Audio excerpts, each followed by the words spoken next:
Menarik 10.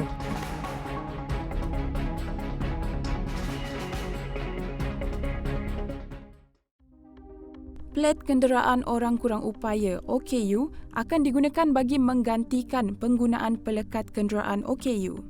Cadangan penggunaan plat kenderaan OKU itu dipersetujui dalam Mesyuarat Majlis Kebangsaan bagi Orang Kurang Upaya Bilangan 1 tahun 2020 yang dipengerusikan Menteri Pembangunan Wanita, Keluarga dan Masyarakat Datuk Seri Rina Mohamad Harun.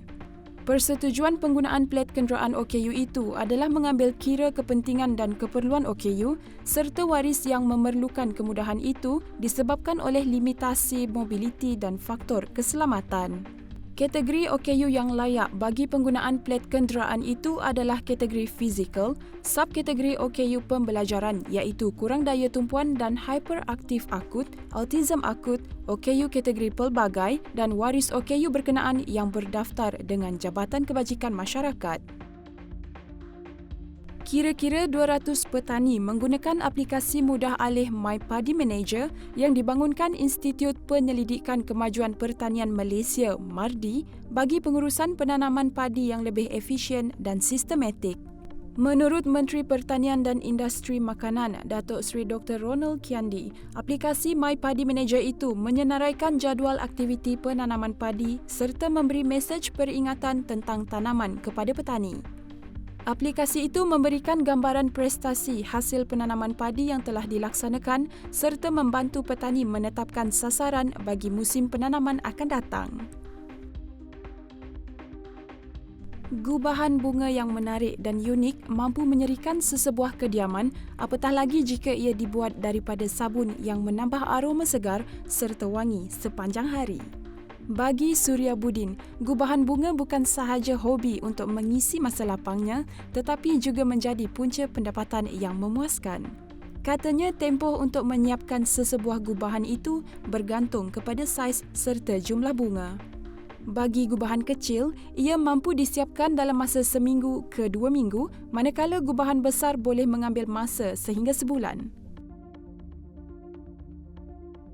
Petronas Dagangan Berhad melancarkan bahan api terbaharunya iaitu Petronas Premix 97 Pro Race yang dicipta untuk memenuhi permintaan enjin berteknologi tinggi masa kini.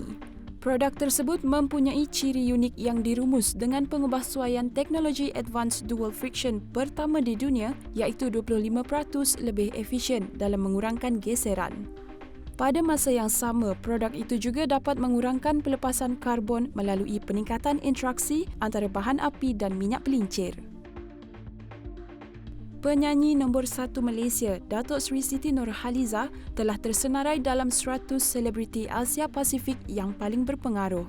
Beliau sekali lagi mengejutkan peminatnya selepas diumumkan antara 3 selebriti dan pengkarya yang nama mereka bakal diabadikan di Walk of Fame di Sungai Torrens, Adelaide, Australia. Khabar gembira itu dimaklumkan penyanyi itu sendiri menerusi satu muat naik di laman Instagram miliknya. Menerusi caption pada foto tersebut, Siti turut menzahirkan rasa syukur atas penghargaan itu terutamanya kepada para peminatnya yang sering menyokongnya tanpa jemu. Menarik 10.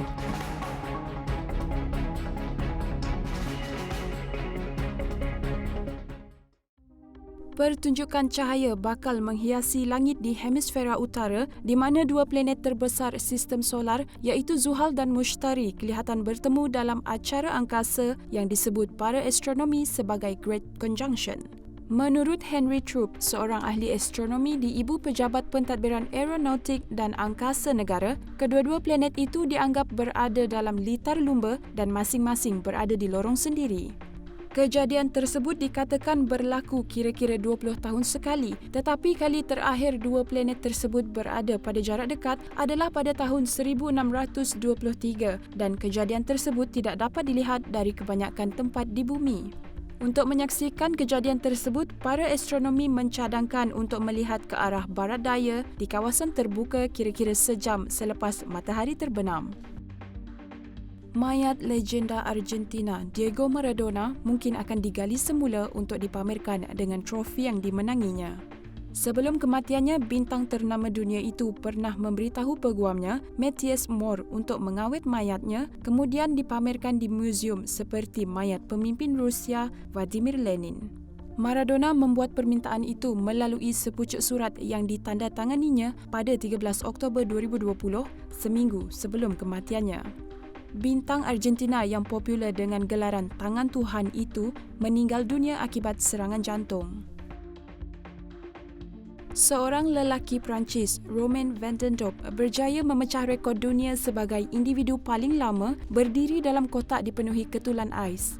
Romain berdiri dalam keadaan suhu sejuk selama 2 jam 35 minit dan 43 saat, iaitu 40 minit melebihi rekod terdahulu di bandar Waterloo, utara Perancis.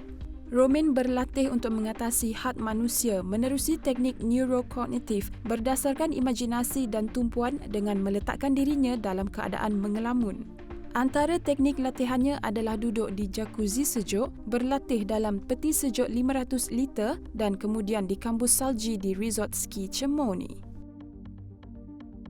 Peruncit barangan pembaikan rumah tempatan Mr. DIY Group Berhad memenangi World Branding Awards tahun ini dengan meraih anugerah peringkat kebangsaan Brand of the Year kategori peruncit perkakas rumah 2020-2021.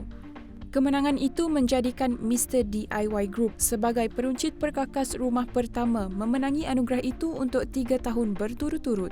Naib Presiden Pemasaran Mr. DIY Group, Andy Chin berkata, kemenangan itu adalah bukti komitmen utuh, kerja keras dan dedikasi pekerja terhadap visi mereka untuk menjadi peneraju utama pasaran dalam industri peruncitan perkakas rumah. Bakal Presiden Amerika Syarikat, Joe Biden, mengambil dos pertama vaksin dalam kempen membendung penularan COVID-19. Program yang disiarkan secara langsung itu adalah sebahagian usaha pemimpin Amerika untuk meyakinkan rakyat tentang keselamatan vaksin. Pakar Kesihatan Negara Amerika menganggarkan lebih 70% daripada penduduk Amerika perlu diberi vaksin untuk membendung pandemik. Dalam pada itu, lebih daripada 318,000 orang mati akibat COVID-19 di Amerika Syarikat dan jumlah itu dijangka terus melonjak pada musim sejuk serta sambutan Christmas dan Tahun Baharu. Menarik 10.